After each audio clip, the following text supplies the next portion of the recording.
یک فایل اتوکد تشکیل شده از انبوهی از خط و خطوط، متن‌ها، هاشورها، دایره‌ها، کمان‌ها، دایمنشن‌ها و بلوک‌های مختلفی که ما از اونا استفاده می‌کنیم. حالا اگر ما ندونیم و بلد نباشیم که چجوری به اینها ضخامت‌ها و رنگ‌های استانداردی بدیم، نقشمون هم در اتوکد و هم موقع پرینت جذاب نخواهند بود و چه بسا که تماشا کننده رو به اشتباه بندازه. من یک مثال میزنم. ببینید اینجا الان خط و خطوط همه به یک اندازه هستند ضخامت هاشون، در حالی که اگر ضخامت ها رو روشن کنیم میبینیم که اون دیوارهای اصلی ما که بیس کار هستند از همه خط و خطوط روشن‌تر دیده میشن و این نه تنها تو خود اتوکد، بلکه زمانی که مثلا میخوایم یک پرینتی هم بگیریم، وقتی که زوم میکنیم به پرینت میبینیم که دیوارهامون قشنگ پررنگ پرینت گرفته شدند، متنهامون یکم کمتر، دایمنشنامون خیلی کمتر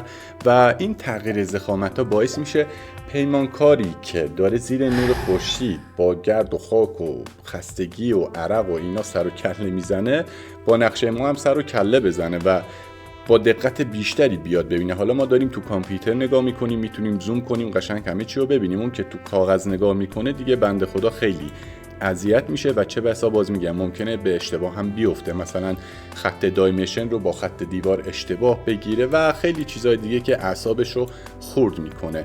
ما الان تو این جلسه یاد میگیریم که چجوری میتونیم رنگ و ضخامت استانداردی رو به خطوطمون و ترسیماتمون بدیم تا هم کار واسه ما راحت و جذاب بشه و هم واسه کسایی که از این نقشه استفاده میکنن. پس تا آخر این ویدیو با من بهنام قربانی همراه باشید.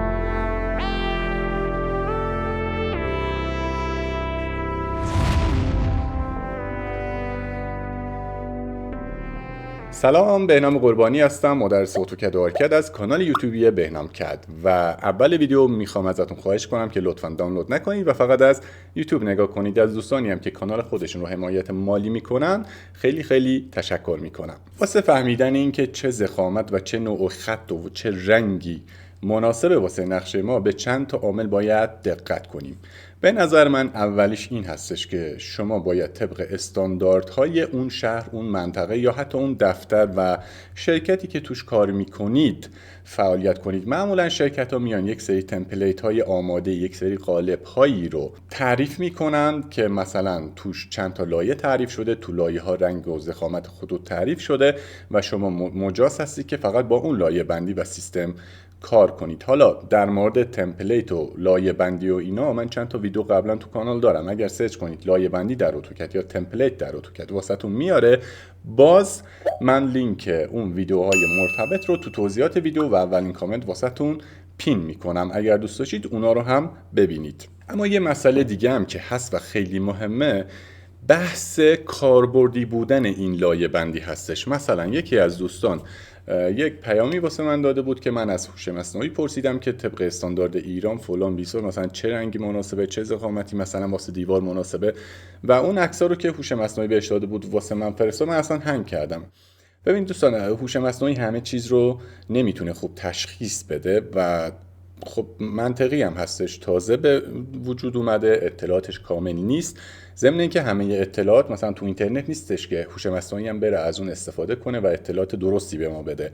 اصلا کلا ایران یه چیز جدا از کل جهان هست، شما این رو از من بشنوید و قبول کنید. اما مسئله‌ای که هست، من خودم به عنوان اتوکد کار اگر واسه شرکت دیگه کار نمی‌کنم که گفتم اگر این طوری هست باید از استاندارد اون شرکت استفاده کنید، خودم با منطق خودم با سلیقه خودم میام یک سری رنگ‌ها و ضخامت‌هایی رو در نظر میگیرم. البته یه سری چیزا هم هستش که استاندارده که به اونها هم اشاره خواهم کرد. مثلا خطوط آکسبندی رو باید با خط و نقطه نشون بدیم مثل همین رنگ بنفشی که اینجا هست، یا مثلا خطوط دیوارها رو باید ممتد نشون بدیم یا خطوط ندید رو باید با خطچین نشون بدیم. اینا یه چیز استاندارد و جهانی هستش و حتما باید رعایت بکنیم. منتها اینکه رنگش چی باشه، ضخامتش چی باشه، اگر باز میگم واسه دفاتر دیگه ای کار نمی کنید، کاملا یه چیز سلیقه‌ای هستش. اما مطالبی رو تو این ویدیو میگم که به این سلیقه شما کمک میکنه. من همینجا هم باز عرض میکنم من دارم ماهیگیری یادتون میدم، من سلایق خودم رو میگم، شما هر جور خواستید اون کارو بکنید. ولی خب تجربه‌ای که من تو این 20 و چند سالی هستش که تو اتوکد کار میکنم به من میگه که این سلیقه از همه بهتر جواب داده و من شاید حدود 15-16 سال هستش که با همین سلیقه کار میکنم و اگر نقشه های 16 سال پیش منو بیارم به من نشون بدن، من متوجه میشم که آیا این نقشه رو من کشیدم یا نه. خب حالا با این توضیحات در مورد لایه بندی توضیحات ریزی بدم. ببینید لایه بندی اینجا هستش، ما انبوهی از لایه ها رو داریم که میتونیم خودمونم بسازیم و در واقع رنگ و ضخامت رو اینجا تعریف میکنیم. نیایید به اشتباه بدون لایه بکشید، همه رو با یه لایه بکشید، بعدن برید مثلا از پروپرتیزش رنگ فلان دیوار رو عوض کنید، ضخامتش رو عوض کنید و همه تو یک لایه نباشن. این تاکید منه، حتما پیشنهاد میکنم اون بحث لایه بندی رو تماشا کنید، اگرم که بلدید جدی بگیرید لایه بندی رو. در مورد استاندارد خطوط یه اشاره‌ای کردم، باز تکمیل ترش میکنم. ما خطوط ندید رو که هستند ولی دیده نمیشن، مثل همین خطچین تراس جزوی از سقفه که ما تو برش افقی که از ساختمان میزنیم تا داخلش رو ببینیم، اون بخش سقف به همراه این بالکن و این داستان ها دیگه ما دیده نمیشه. یا مثلا اینجا تو راه پله ما یک سری از پله ها رو میبینیم با خط ممتد میبینیم، ولی از یه ارتفاعی به بعد دیگه ندید میشه. چرا؟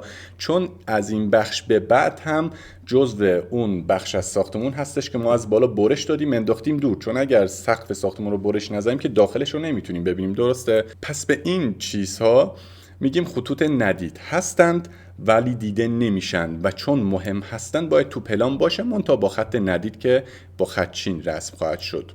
خطوط آکس هم یکی از خطوطی هستش که تو پلان ها تو برش ها هم استفاده میشه. استاندارد اینم خط و نقطه هستش که تو اتوکد اسم خطمون هست سنتر لاین. حالا واسه هر خطم خب استانداردهای مختلفی وجود داره. ببینیم مثلا من میام تو لاین تایپ، مثلا یکی این رو انتخاب میکنم، مثلا اون خطچینمون که اینجا راه پله بود اسمش دشته. اوکی، حالا دشت رو نگاه کنید، استانداردهای مختلفی وجود داره واسه دشت. یا مثلا خط سنتر لاین رو من واسهتون پیدا میکنم، من میام لود رو میزنم تا به همه خطوط اتوکد دسترسی داشته باشم. خب همونطور که میبینید ما 3 تا سنتر لاین داریم، یکیش سنتر خالیه، یکیش سنتر ضرب در نیم هست، یکیش هم سنتر ضرب در 2 هست. اینا در واقع مقیاس اون نقطه چیناشون فرق میکنه.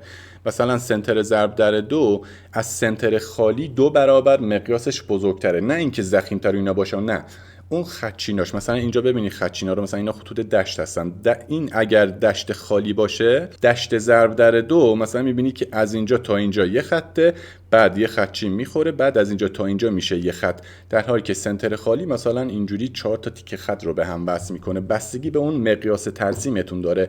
اگر مقیاس ترسیمتون کوچولوئه مثل همین پلان‌های معماری اینا، از خطوطی که مقیاس نیم جلوشون نوشته استفاده کنید، چون از خطوط دیگه استفاده کنید درسته شما مثلا یه خط 1 متری با سنتر مثلا ضرب در 2 میکشید، با اینکه خطتون سنتره ولی خط ممتد نشون داده خواهد شد. این سوال هم خیلی از من میپرسن که چرا من با وجود این که مثلا دشت دادم ولی خط ممتد میکشه، چون ترسیمات شما کوچولوئه و اتوکد فرصت نمیکنه تو اون اندازه کوچولو مثلا خطچین ایجاد کنه. اگر ترسیماتتون رو بزرگتر کنید ببینید که آره خطچینا یواش یواش دارن ایجاد میشن. خطوط اصلی ما هم که معمولا خطوط دیوارها هستند با خط ممتد رسم میشن. حالا میریم به ضخامت و رنگاشون رو هم میگم بهتون. ببینید یه اصلی که هست، گفتم اولا سلیقه ثانیه ما باید کاری کنیم که این سلیقه ما به بهترین نحو ویو بده به ما، چه تو اتوکد چه تو پرینت. حالا اگر پرینتتون سیاه‌سفید باشه که رنگ آنچنان فرقی نمیکنه دیگه، همش سیاه‌سفید و مشکی و اینا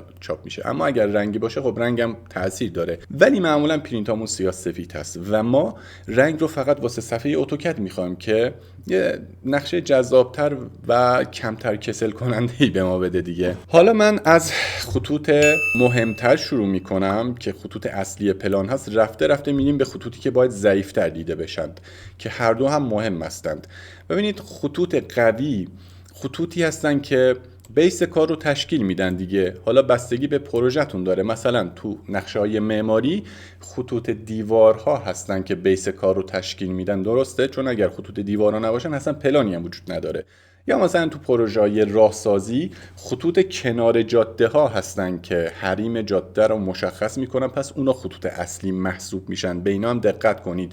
و حتی تو پروژه‌های راهسازی، تونل سازی یا حالا هر چیزی یا کانال سازی ما سنتر لاین رو داریم یا همون خطوط آکس رو داریم که حالا تو نقشه‌های معماری از سنتر لاین و خطوط آکس به عنوان خطوط آکس بندی ستون ها استفاده میکنیم. تو جاده مثلا آکس جاده وسط جاده رو باهاش نشون میدیم، تو تونل وسط تونل رو، تو کانال وسط کانال رو. متوجه دیگه چی میگم؟ پس ما این خطا رو اکثرا تو هر پروژه‌ای لازم داریم. پس خط اصلی ما فعلا تو این پوشه، فعلا تو این فایل خطوط اصلی پلان ما هستند. پس ما اینا رو باید با ضخامت بیشتری بکشیم. آیا این خطوط دیوارها تو همچین پروژه‌ای ضخیم‌ترین خط باید باشن؟ نه. تو پروژه‌های معماری عمران و شهرسازی اینا که نما میکشیم، برش میکشیم و این داستانها، ضخیم‌ترین خط باید خط زمین باشه. این خط زمین که تو نما و برش مشخص میشه باید ضخیم‌ترین خط باشه. ضخامت این رو من معمولاً 35 صدم میلیمتر در نظر میگیرم، خط زمین، و خط سفید در نظر میگیرم با ضخامت 35 صدم. البته این رو هم بهش اشاره کنم. ببینید دوستان، من وقتی اینو روشن خاموش میکنم میبینید ضخامت‌ها فرق میکنن. این به این خاطر استش که لاین ویت رو من روشن خاموش میکنم. شما شاید این رو نداشته باشید. میاد روی کاستمایزیشن کلیک میکنید و تیک گزینه لاین ویت رو میزنید تا اینجا ظاهر بشه. اگر این باشه که هیچ دیگه قشنگ، اگر فعال باشه ضخامت‌ها رو نشون میده. البته این یه باگی داره. ضخامت‌ها رو از 30 میلیمتر یعنی 300 میلیمتر به بعد مشخص میکنه. از این 300 میلیمتر کمتر ضخامت بدید همه رو با یه ضخامت نشون میده. اینم حالا یه چیزی بود که گفتم بهتون بگم. خب پس خط زمین ضخیم ترین خط ما هست با ضخامت 35 صدم میلیمتر. رو خواستید یادداشت کنید. تا اینجای ویدیو هم اگر مفید بود حتما لایکش کنید، کانالتون رو سابسکرایب کنید، حمایت کنید. دمتون گرم. بعد از خط زمین میرسیم به خط پلان هامون که من معمولا این رو یا 25 صدم میلیمتر یا 30 صدم میلیمتر در نظر میگیرم. 25 صدم میلیمتر واسش کافی هست، ولی من 30 صدم در نظر میگیرم تا وقتی لاین ویتم روشن باشه قشنگ اینا مثل مهتابی بدرخشن و تو اتوکد معلوم باشن که مثلا محدوده پلان من چجوری هستش. اوکی، پس اینم شد 30 صدم میلیمتر. خط بعدی که مهم هستش خط دستاندازها و اختلاف ارتفاع هستش. ما تو اتوکد و نقشه کشی هر یه دونه خط که ببینیم نشان دهنده یک دستانداز و اختلاف ارتفاع هست، یا به اصطلاح همون پله هستش. این هم خیلی مبحث مهمیه و باید تو نقشمون کامل باشه. کدگذاریامون رو کامل بدیم که اون معماری که میخواد اجراش کنه متعجب بشه که مثلا از کف حیاط تا روی تراس چقدر اختلاف ارتفاع هست و این داستانا. من واسه این هم معمولا ضخامت 18 صدم یا 20 صدم میلیمتر رو در نظر میگیرم و رنگش رو زرد میکنم همیشه. دلیلم دارم. رنگ زرد نشان دهنده احتیاط کردنه، یعنی به مخاطب یک احتیاطی رو القا میکنه. شما اگر روی یک کف زرد رنگ حرکت کنید محتاط‌تر حرکت میکنید تا اینکه مثلا روی یک کف سازی مثلا سبز آبی و اینا حرکت کنید، یا مثلا اگر روی کف سازی قرمز حرکت کنید معمولا استرس دارید. و چون پله ها جاهایی هستن که باید با احتیاط رفت و آمد بشه، من بر همین اساس رنگ پله ها رو ببینید هر جا که پله من دارم با رنگ زرد میکشم، حالا با ضخامت 18 صدم یا 20 صدم میلیمتر. مورد بعدی که مهم هستش اوپنینگ ها یا در و پنجره های ما هستند که من معمولا با رنگ سبز نشون میدم. ضخامتش رو هم حدود 15 صدم میلیمتر در نظر میگیرم، یعنی این ضخامت. مورد بعدی متن‌ها هستند. ما تو نقشه از تکست‌های مختلفی استفاده می‌کنیم. این متن‌ها رو هم ضخامت در و پنجره ها معمولا در نظر میگیرم و رنگشون رو آبی طور میدم. مورد بعدیمون هم خطوط ندید هستن که اگر مثلا تو پله باشه همون ضخامت پله رو میگیره، همون رنگ پله رو میگیره، فقط نوع خطش فرق میکنه. اما اگر بالکن باشه مثل اینا یا سایه انداز یا هر چیزی که باشه، ضخامتش باز ممیز 18 میتونه باشه، ممیز 15 میتونه باشه، ولی قطعا همرنگ دیوار میکشم. اما اینم حتما باید به حالت خدچین باشه. مورد بعدی که مهم خطوط آکس هستش. خطوط آکس رنگ بنفش من میکشم به شخصه، شما هر رنگی خواستید بدید، و ضخامتش رو هم ممیز 13 صدم میلیمتر من معمولا در نظر میگیرم. ممیز 13 صدم میلیمتر یعنی این ضخامت. چون خطوط آکس حالا کمترم در نظر میگیرم، بعضن کمتر، مثلا از 13 صدم هم کمتر بریم مثلا میشه 9 صدم یا 5 صدم هم شده که من در نظر بگیرم اگر خطوط آکستون خیلی زیاد باشه. چون خطوط آکس ببینید الان تو پلان ها هست، تو نما، تو برش هستش، حتی تو پلان مبلمان هم باز هستش، تو پلان دایمنشن هستش و این باعث میشه که اگر ضخامتش زیاد باشه پلانتون رو هم تو اتوکد هم تو پرینت یکم دچار شلوغی و سردرگمی بکنه. پس من ضخامت خطوط آکس رو هم کم در نظر میگیرم تا تو پرینت نازک‌تر بیفته. مورد بعدی ما که دوتا هستش، یکی هاشوره، یکی هم دایمنشن ها هستش. حالا یه مبلمان هایی هم داریم که من مبلمان رو هم یک کوچولو ضخیم‌تر از خطوط آکس در نظر میگیرم. اگر خطوط آکستون رو مثلا 900 در نظر گرفتید، مبلمان رو 13 یا 15 در نظر بگیرید. اگر نظر من رو بخواید، من مبلمان رو 15 یا 13 در نظر میگیرم. همیشه زیاد فرقی نمیکنه، چه تو پرینت چه تو که فرقی نمیکنه، این دیگه بستگی به انتخاب خودتون داره. اما ببینید هاشورها المان هایی هستن که یه بخش از نقشه رو واقعا شلوغ و اشغال میکنن. خب یا اینجاها میبینید که تو کفش سازی ها معمولا از هاشور استفاده میکنیم، یا مثلا واسه اینکه داکتا رو نشون بدیم از هاشور استفاده میکنیم. من اینا رو میام با ضخامت 0 در نظر میگیرم. ضخامت 0 نه این که اصلا دیده نمیشه، معنیش این هستش که با حداقل ضخامت دیده میشن اینا تو نقشه ها و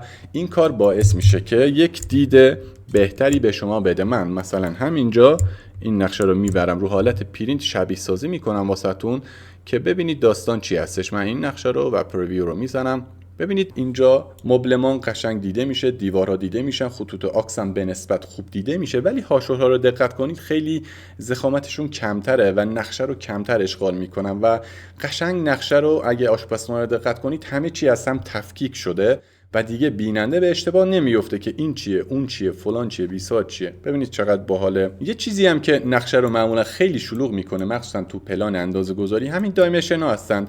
من دایمنشن ها رو هم با ضخامت 0 میکشم که باز میگم نه اینکه دیده نشن. این رو هم حالا من یه تست پرینتی میگیرم و ملاحظه میکنیم که دایمنشن هامون هم چقدر نازک دیده میشن و به هیچ عنوان تو نقشه اختلال ایجاد نمیکنن و قشنگ معلومه که این خط دایمنشن این خط دیواره، دیگه هیچ بنایی این رو به اشتباه نمیگیره. حتی اگر از فاصله دورتری هم به نقشه نگاه کنه باز همه چی ببینید قابل تفکیک هستش از هم دیگه. پس هاشورها و دایمنشن ها شدن با ضخامت 0. دیگه چیز خاصی نمونده. ممنونم که تا اینجا ویدیو با من همراه بودید. اگر دوست داشتید یه چیزی یاد گرفتید، ویدیو رو دمتون گرم لایک کنید، کانال رو سابسکرایب کنید، نظر و پیشنهاد انتقادی داشتید حتما تو کامنت ها بنویسید و لطفا دانلود نکنید.